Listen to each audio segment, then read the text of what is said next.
You're all here. Compassion, awareness, wisdom.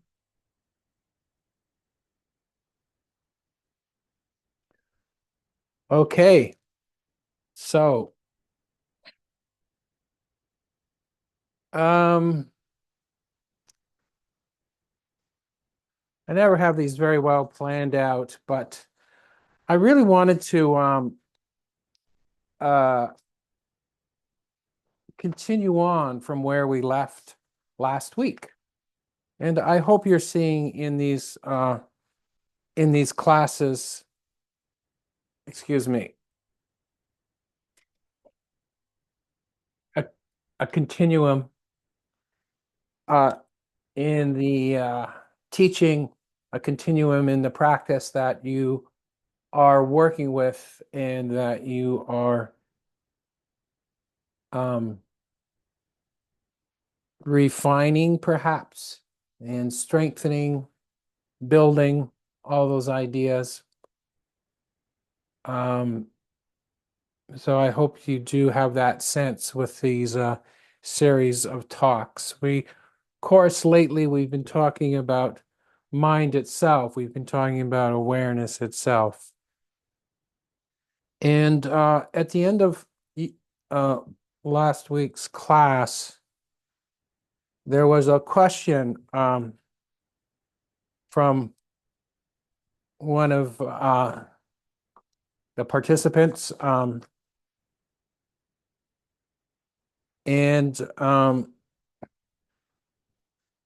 I don't want to single him out, but Jim asked at the end of the class. Jim asked at the end of the class, what did you ask, Jim? Oh, so he said, if I'm not getting it, do I need to ramp up my practice? Good question. Fair enough question. And we all have a sense of that, don't we? Especially in these higher teachings, if you will, in looking at awareness itself. And the concepts can seem um,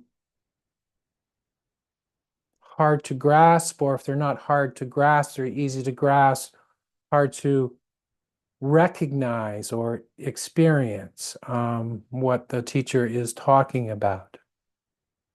And so we come to this idea that we need to work harder, we need to be more concentrated to recognize this essential awareness that abides within and without us.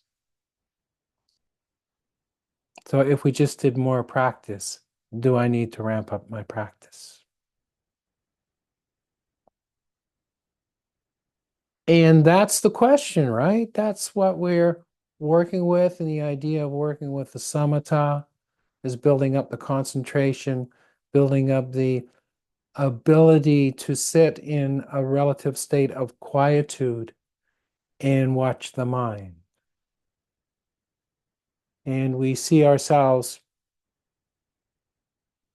being able to build up that quietude, being able to build up that state of perhaps concentration, uh, that state of calm for a while, and then we lose it. Or we ramp up our practice and at times we get very quiet, or at times it seems like our practice gets worse. You know, the mind is going this way, the mind is going that way. Sometimes the mind is still, sometimes the mind is busy. So we get this idea that we need to ramp up our practice, that we need to push harder. And there's a truth in that to a degree. There's a truth in that to a degree. But we also need to understand that it ultimately comes down to a moment of recognition. And Mike sent me a very good email on this point. After last week's class, he sent me an email. I won't read the whole thing. I think I have it here somewhere.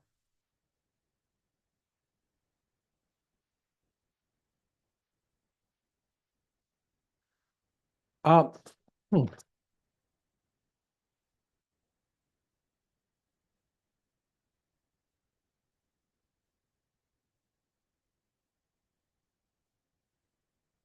Mike in his email asked the question, perhaps we're just at some point we're lacking this moment of recognition. We're lacking the recognition factor. And that there is a point in the practice that we find ourselves at the doorstep of this recognition. We find ourselves at the doorstep of this recognition.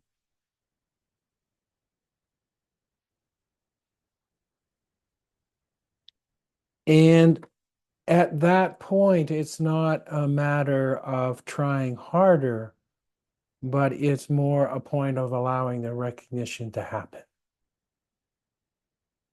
And that's exactly it. There's a point in the practice where we're relatively adept at bringing our attention to the present moment. We're relatively adept at catching ourselves when we're flying off and coming back to a point of relative centeredness or stillness. We need that. But there's a point where it's not a matter of trying to develop that anymore, any deeper. There's a point where we are simply watching, where we are simply watching our experience, where we are simply looking at awareness.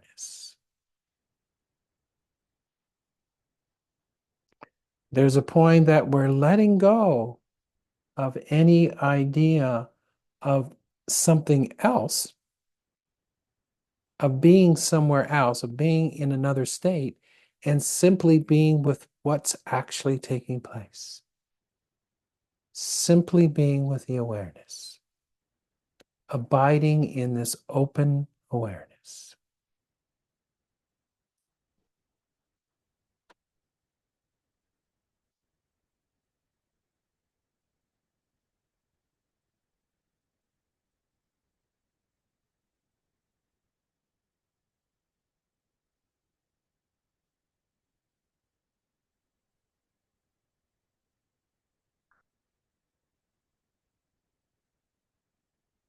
So we develop this state of stillness, we develop this state of samatha, but that's not recognition. That's not the recognition. The calm is not the recognition. The quiet is not the recognition.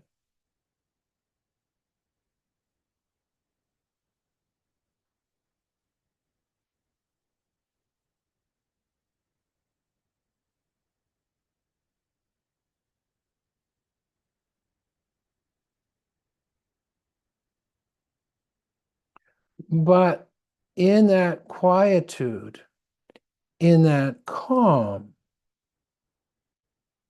we have opportunity to see beyond the fabrications, to see beyond the fabrications of thought. And at that point, of abiding in awareness, or that point of abiding in that quietness, any further movement towards anything is mental fabrication. So there is a point where we all know the word letting go, the concept letting go. But in that point of relative quietness, where we are observing awareness, we're also observing, we're seeing what the mind is doing. We're not following along, but we're seeing the moment of fabrication for the moment of fabrication. And that's when the letting go happens. We don't actively let go at this point. We're not letting go. We're simply seeing. We're recognizing fabrication for fabrication. We're recognizing thought for thought.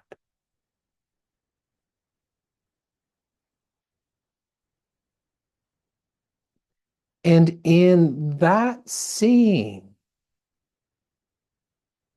there's an opening that can happen.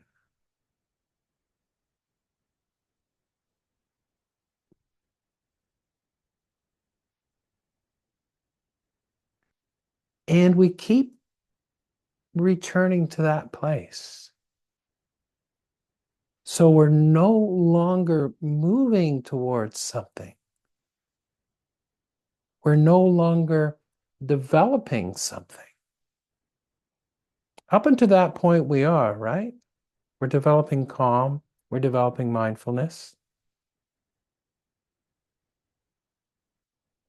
But in a strict sense of awareness, we're not developing awareness.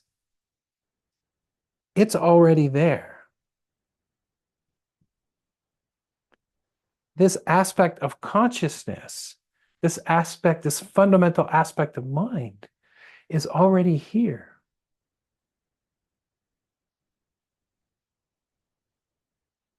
So we get to a place of relative quietness and we see the fabrication for fabrication. So at that point, we see the fabrication. We're getting lost in thought. Thought comes up. It's like, oh, it's another thought. And so you want to go back to the stillness. But at that point, the grasping on to any mental state, the grasping on to the stillness, the idea that we have to ramp it up, the idea that we have to do it more is lost, is just getting lost in fabrication.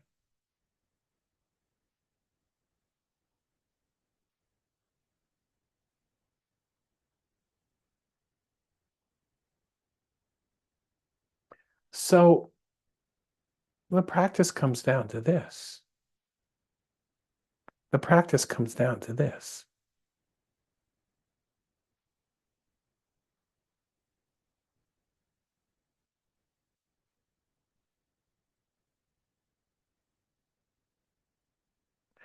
And then the recognition, that moment of recognition,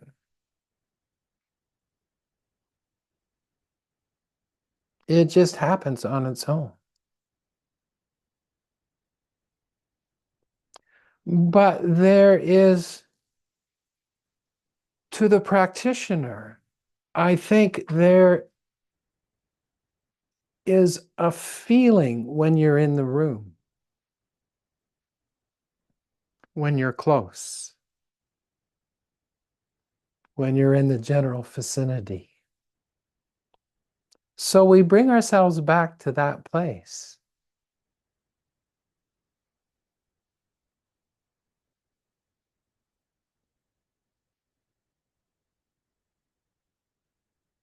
I remember I once walked into a room um, with one of my teachers, and he looked at me and he said, "Well, there's somebody that's done too many retreats." I was like, "What?" But I knew what he meant. I knew what he meant.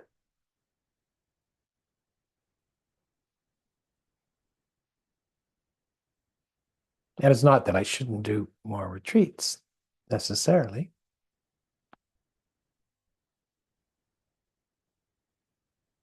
but there's a point where you let go of that idea of pushing harder.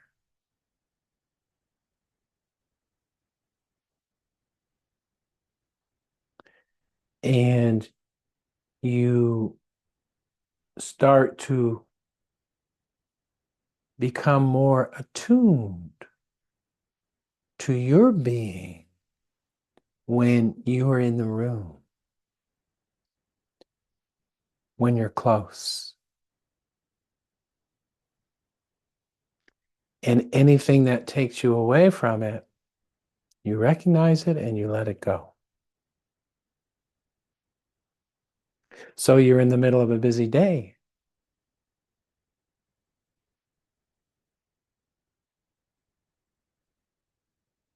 and you see the busyness of mind and you see it and it plays out. But within that, this room still exists. This place still exists.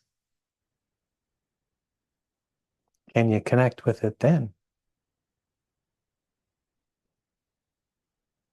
And it's not that you're forcing yourself to recognize something, but you're simply being in the room with it, where there's a sense of that recognition. Sometimes it's like it's behind you and it's tapping you on the shoulder. It's like, oh.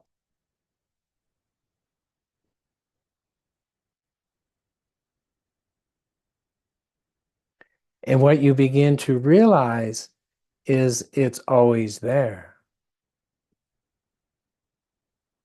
Whatever the mental state, whatever the situation, it's always there. And then we start to recognize that the practice is really practicing simplicity.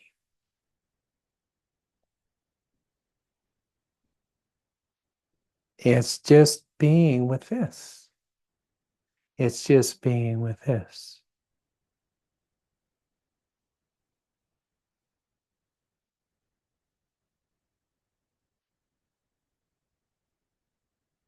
But the training is coming back to this again and again and again and again. And the samatha and the effort helps us to a point.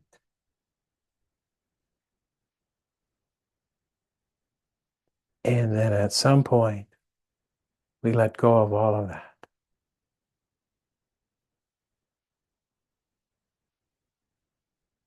So play around with ramping it up and play around with not ramping it up and seeing the place where there's no difference in one or the other.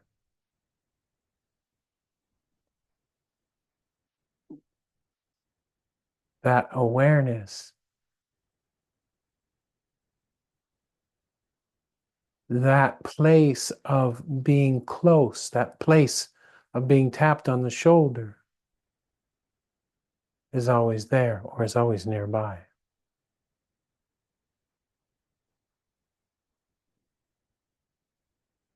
And once we begin to recognize that place, then we learn how to recognize it in all situations. And so, what that implies is it's not always going to be perfect, right? You're not always going to be in this state of profound peace. You're going to live your life. You're going to have your thoughts. You're going to have your proclivities. You're going to have all the things that you have. But they're going to start losing their ability to define who you think you are. Because you're recognizing something else. Because you know there's something tapping you on the shoulder. So the conditioning is still there. The proclivities are still there.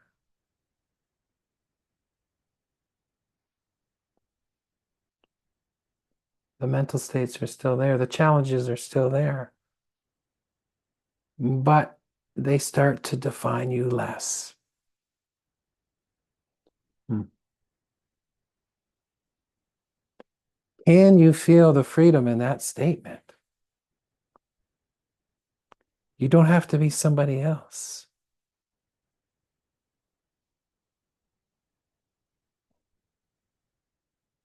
You don't have to be perfect. You don't have to be quiet and calm and peaceful all the time. Because this thing that's tapping you on the shoulder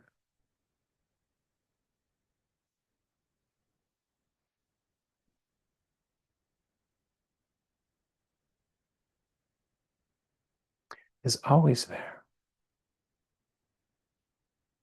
So we pay attention to that place of being on the edge of recognition.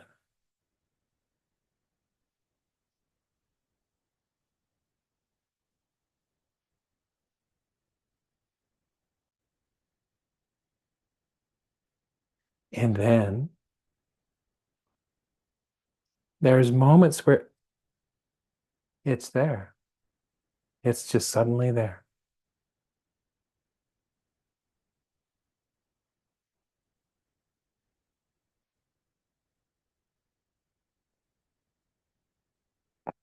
And sometimes in those moments, then you see it never goes away. Even if you seemingly lose that understanding, that experience, you know in your heart of hearts that it's always part of you. That's the Buddha.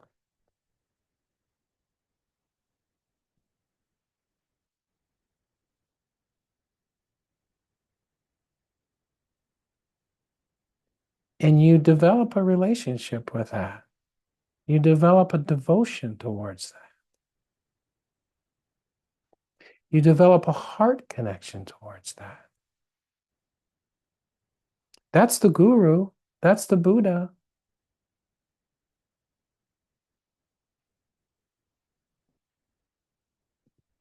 All the human forms and all of the statues and all of the stories, they're all expressing this recognition.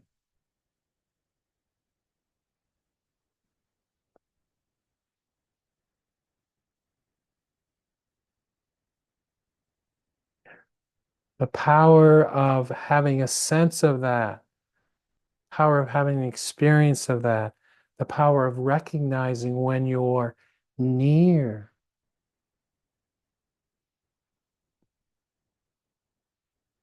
is you don't believe so deeply in the fabrications anymore.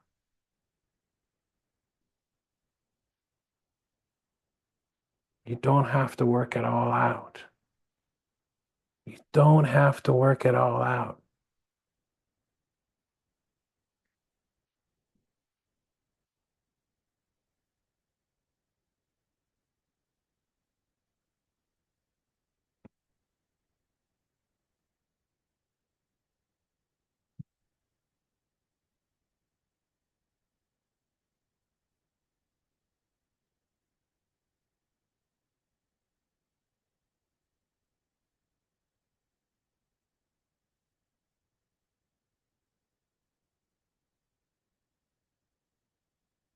You can still hold on to your craziness a little bit. You hold on to your uniqueness.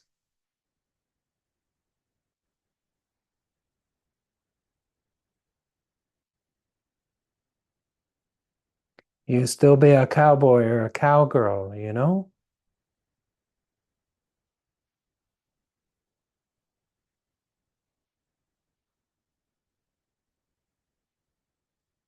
But you don't, you're no longer defined by that story, by that conditioning.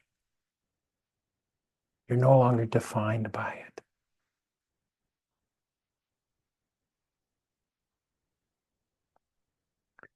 So when we sit in meditation, after the initial stage of developing the calm, we rest in this awareness. We rest in this sense of presence and we open up to that. And in that opening, it introduces this thing that taps us on the shoulder.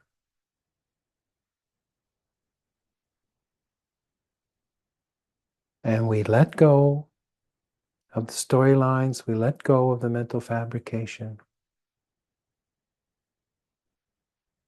and we simply look. We simply look.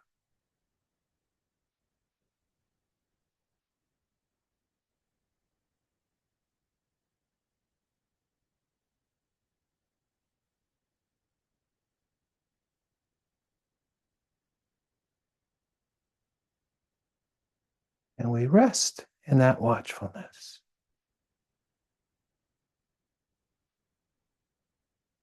But we're looking without an agenda.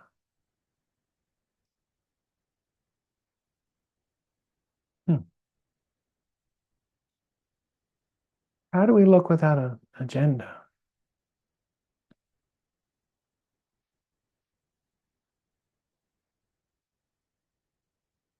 Need a certain degree of quietness, don't we? A certain degree of mindfulness. The ability not to get lost in fabrication. And then we simply rest there. This is from Sri Nisargadatta Maharaj, I think. Who knows? Resting in the simple innocence of awake awareness, we notice that our ambitions have been nothing but thoughts.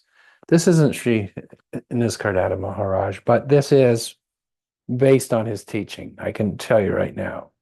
Um, our desire for resting in the simple innocence of awake awareness, we notice that our ambitions have been nothing but thoughts. Our desire for things to be different than they are is just a thought. Our belief in some special state of enlightenment is just a thought. Every idea or image we might have of ourselves is just a passing thought. Our regrets about the past and projections about the future are mere thoughts. Indeed, whatever arises is nothing but a mental fabrication, a projection of mind that has all the solidity of smoke. Investing in attention in any of it is only indulging in daydreaming. When such investments cease, there is no longer any energy fueling the machine of distraction. Like the little stream making its way through the mossy crevices, I too quietly turn, clear and transparent. Hmm.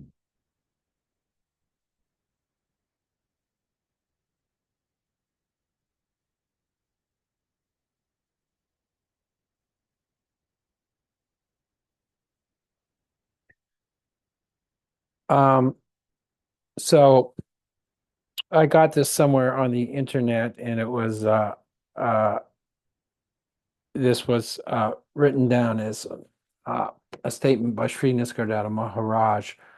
It's certainly it's pointing to his teaching, but he didn't speak quite in this way. So that's why I said I think it's a commentary. Somebody uh, put said it's him, but I don't believe it is. But it's very much a commentary on his style of teaching. Nonetheless, it doesn't change anything in terms of the truth of the statement or the poignantness of the statement. So this is what we're pointing to. This is where all this work leads to. And as we move through these mossy crevices, like a little stream, we quietly turn clear and transparent.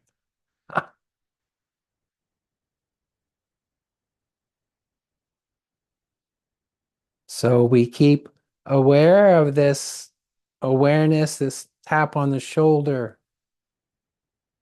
this aspect of recognition. And as we move through all these crevices of our belief systems and our experience and our stories about ourselves, as we stay with this, we quietly turn clear and transparent.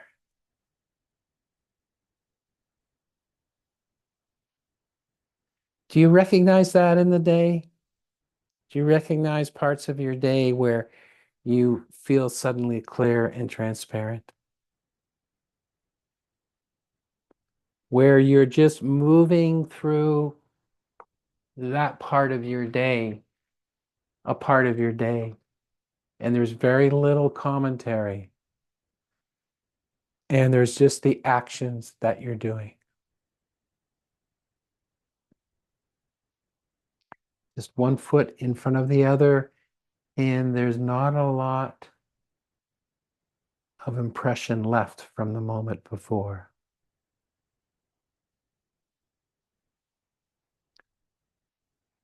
Stream enterer, stream moving through the rocks, the crevices, the moss. You can hold on to the moss, you can hold on to the rocks, you can hold on to the formations, you can hold on to the past.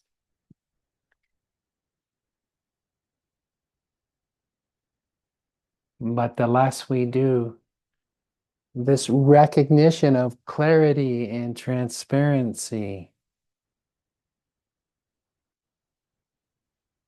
becomes more acute.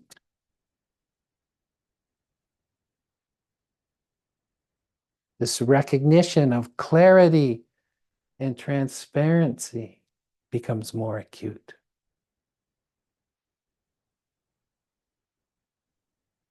It's like your actions. You took a can of spray paint and you spray painted on the sky.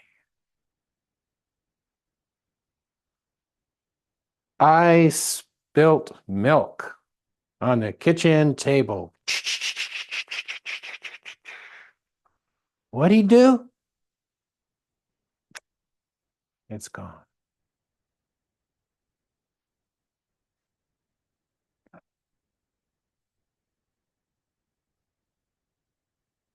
I lost it again.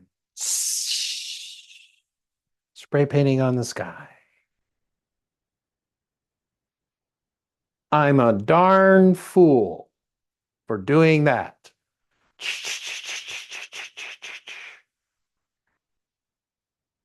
What do you see? Clarity and transparency.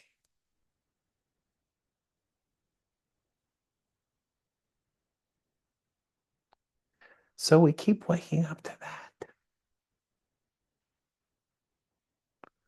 And the conditioning is very deep, isn't it? The conditioning is very deep, but this seeing, this understanding, this is what moves us forward. This is what moves us forward. This is what motivates us. This is what gives our life meaning. This movement towards the truth of what we are.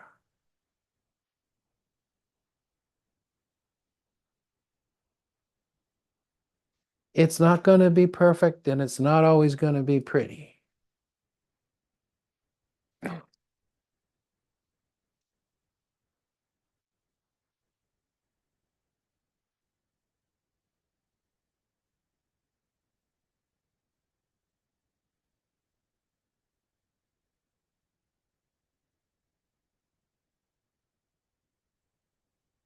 But the clarity and the transparency is always there.